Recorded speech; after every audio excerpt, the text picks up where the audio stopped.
വിശദമായ വാർത്തകളിലേക്ക് കടക്കുമ്പോൾ കഴിഞ്ഞ 2 ദിവസങ്ങളായി ചർച്ച ചെയ്തുകൊണ്ടിരിക്കുന്ന വിഷയത്തിലേക്ക് തന്നെയാണ് ആദ്യം പോകുന്നത്.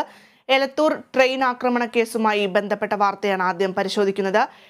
ഈ ട്രെയിൻ ആക്രമണ കേസിൽ അറസ്റ്റിലായ ഷാരൂഖ് സെയ്ഫിനെ കേരളത്തിൽ എത്തിച്ചു. കോഴിക്കോട് എത്തിച്ച് തെളിവെടുപ്പ് നടത്തും. വിശദാംശങ്ങളുമായി കോഴിക്കോട് നിന്നും റിയാസ് കെമാർ ചേരുന്നു. റിയാസ്, ഈ ഷാരൂഖിനെ എപ്പോഴാണ് കേരളത്തിൽ എത്തിച്ചത്? ഇപ്പോഴത്തെ നിലവിൽ ഏറ്റവും ഒടുവിൽ ലഭിക്കുന്ന വിശദാംശങ്ങൾ എന്തൊക്കെയാണ്? ഭദ്ര, ഇന്ന് രാവിലെയാണ് കേരളത്തിൽ പ്രത്യേകിച്ച് കോഴിക്കോട് എത്തിച്ചത്. ഇന്ന് പുലർച്ചയോടുകൂടി തന്നെ കേരള അതിർത്തിയിലെത്തിയിരുന്നു.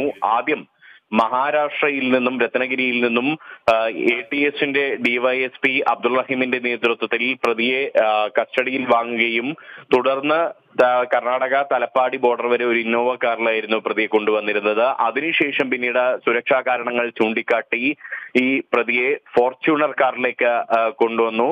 ആ ഫോർച്യൂണർ കാറിലേക്ക് കൊണ്ടുവരുന്നതിനിടെയാണ് കണ്ണൂർ കാടാച്ചിറയിൽ വെച്ച്, അതായത് സാധാരണ റൂട്ട് എന്ന് പറയുന്നത് കണ്ണൂർ കോഴിക്കോട് റൂട്ട് എന്ന് പറയുന്നത് തലശ്ശേരി വഴിയുള്ള ഒരു റൂട്ടാണ്. എന്നാൽ അതിൽ നിന്നെല്ലാം മാറി കാടാച്ചിറ കൂത്തുപറമ്പ് റോഡിലൂടെയാണ് കൊണ്ടുവരാൻ ശ്രമിച്ചിരുന്നത്. അപ്പോൾ കണ്ണൂർ കാടാച്ചിറയിൽ വെച്ച് ഈ ഫോർച്യൂണർ കാറിന്റെ ടയർ പഞ്ചറാവുന്ന ഒരു സ്ഥിതിയുണ്ടായി. അത് 3:30 ആ സംഭവം പുലർച്ചെ ഉണ്ടായത്. പിന്നീട് ഏകദേശം 1 മണിക്കൂറോളം പ്രതിയുമായി റോഡിൽ തന്നെ നിൽക്കേണ്ടുന്ന ഒരു അവസ്ഥ പോലീസുകാർക്ക് ഉണ്ടായി, ഈ അന്വേഷണ സംഘത്തിന് ഉണ്ടായി എന്നുള്ളതാണ്.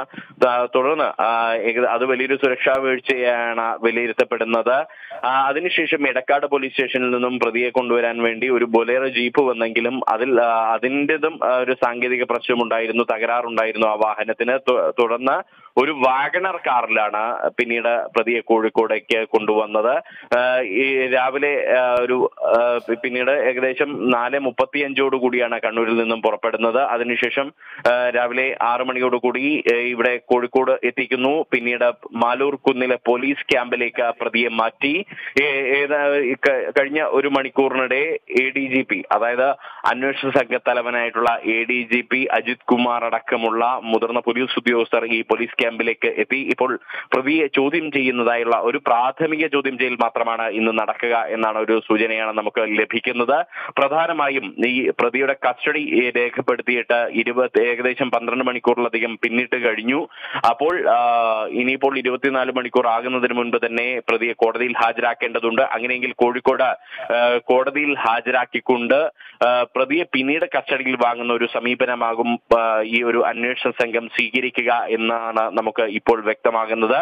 അതിനായുള്ള നടപടികൾ നടക്കുന്നു. അറസ്റ്റ് നടപടികളിലേക്ക് ഉടൻ തന്നെ കടക്കും. അറസ്റ്റ് ചെയ്ത് വൈദ്യപരിശോധനയ്ക്ക് വിധേയനാക്കിയ ശേഷം പ്രതിയെ കോടതിയിൽ ഹാജരാക്കും. പിന്നീടാകും വിശദമായ ചോദ്യം ചെയ്യൽ നടത്തുക. അതിനുശേഷമാകും എലത്തൂരിലും ഒപ്പം തന്നെ ഈ അക്രമം നടന്ന ആലപ്പുഴ കണ്ണൂർ എക്സിക്യൂട്ടീവ് എക്സ്പ്രസിന്റെ D1 D2 കോച്ചുകളുള്ള കണ്ണൂർ റെയിൽവേ സ്റ്റേഷനിലും എത്തിച്ച് പ്രതിയുമായി തെളിവെടുപ്പ് നടത്തുക. തെളിവെടുപ്പും വിശദമായ ചോദ്യം ചെയ്യലും കഴിഞ്ഞ ശേഷം തിരികെ പ്രതിയെ റിമാൻഡ് ചെയ്യുന്ന ഒരു സമീപനമായിരിക്കും പോലീസ് സ്വീകരിക്കുക. തിരികെ കോടതിയിൽ ഹാജരാക്കി റിമാൻഡ് ചെയ്യുന്ന സമീപനമാകും പോലീസ് സ്വീകരിക്കുക. ഒട്ടനവധി കാര്യങ്ങൾ ഈ കേസുമായി ബന്ധപ്പെട്ട് കണ്ടെത്താനുണ്ട്. എന്താണ് ഈ പ്രതിയെ പ്രധാനമായും കണ്ടെത്തേണ്ടത്? എന്താണ് ഈ പ്രതിക്ക് ഈ അക്രമം നടത്താനുണ്ടായിരുന്ന മോട്ടീവ്, പ്രചോദനം, പ്രേരണ എന്തായിരുന്നു?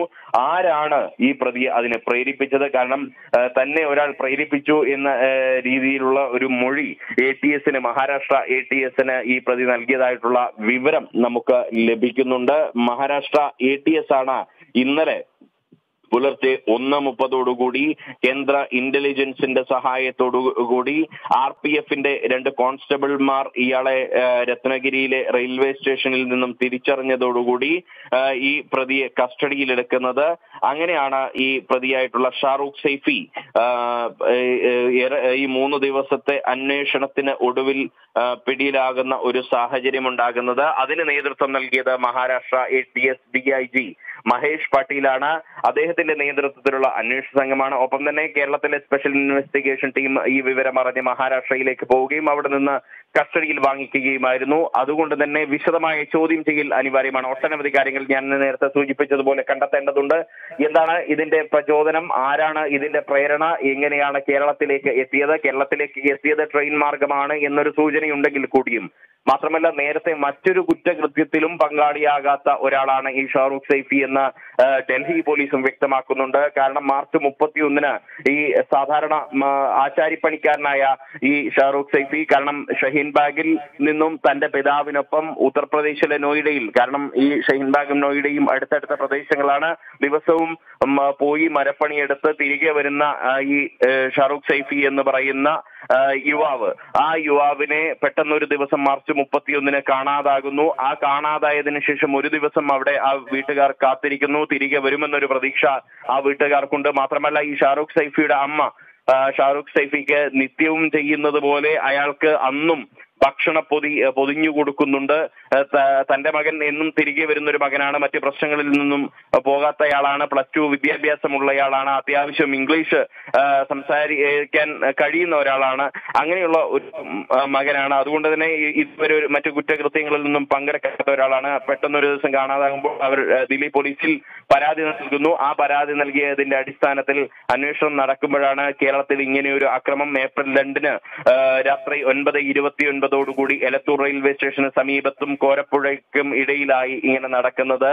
അതായത് സഹയാത്രികരുടെ മേൽ പെട്രോൾ ഒഴിച്ച് അവരെ തീ കൊളുത്തി കൊല്ലാനുള്ള ഒരു ശ്രമം നടക്കുന്നു. അതിൽ നിന്നും രക്ഷപ്പെടാൻ എന്നാണ് ഇപ്പോൾ നമ്മൾ മനസ്സിലാക്കുന്നത്. രക്ഷപ്പെടാൻ ശ്രമിക്കുന്നതിനിടെ 3 പേരുടെ 2.5 വയസ്സുള്ള ഒരു പിഞ്ചു കുഞ്ഞിൻ്റെതുൾപ്പെടെ 3 പേരുടെ നിരപരാധികളായ 3 പേരുടെ ജീവൻ പൊലിയുന്ന ഒരു സാഹചര്യം, 9 പേർക്ക് പൊള്ളലേൽക്കുന്ന ഒരു സാഹചര്യം, വലിയൊരു ദുരന്തം. സമാനതകളില്ലാത്ത, കേരളം ഇതുവരെ കേട്ടുകേൾവിയില്ലാത്ത ഒരു ദുരന്തം ഈ ട്രെയിനിനകത്ത് വെച്ച് നടക്കുന്നു. ഇതൊക്കെ ഈ എന്താണ് പ്രേരിപ്പിച്ച കാര്യം ഇത് ചെയ്യാൻ? മാത്രമല്ല എലത്തൂർ പോലുള്ള ഒരു സ്ഥലം കേരളത്തിൽ ഇതിനു മുൻപ് ഇതുവരെ ഈ ഷാറൂഖ് സൈഫി എത്തിയിട്ടില്ല എന്നാണ് പറയുന്നത്. ആ എത്താത്ത ഷാറൂഖ് സൈഫിക്ക് എങ്ങനെയാണ് എലത്തൂർ പോലുള്ള ഒരു സ്ഥലത്തെ കുറിച്ച് ധാരണയുണ്ടായത്? ഇതിന് പിന്നിൽ ആരുടെയെങ്കിലും സഹായമുണ്ടായോ? ഈ ട്രെയിനിൽ കോഴിക്കോട് നിന്നാണ് കയറിയത് എന്ന് നിഗമനമുണ്ടെങ്കിലും യഥാർത്ഥത്തിൽ എവിടെ നിന്നാണ് കയറിയത്? അങ്ങനെയുള്ള കാര്യങ്ങളെല്ലാം തന്നെ അന്വേഷണ സംഘത്തിന് കണ്ടെത്തേണ്ടതുണ്ട്. അതുകൊണ്ട് വിശദമായ ഒരു ചോദ്യം ചെയ്യൽ തന്നെ ഇക്കാര്യത്തിൽ അനിവാര്യമാണ്. ഒപ്പം തന്നെ വിശദമായ ഒരു തെളിവെടുപ്പും അനിവാര്യമാണ്. അതിലേക്കായിരിക്കും ഇപ്പോൾ ഇനി അന്വേഷണ സംഘം കടക്കുക. ഭദ്ര.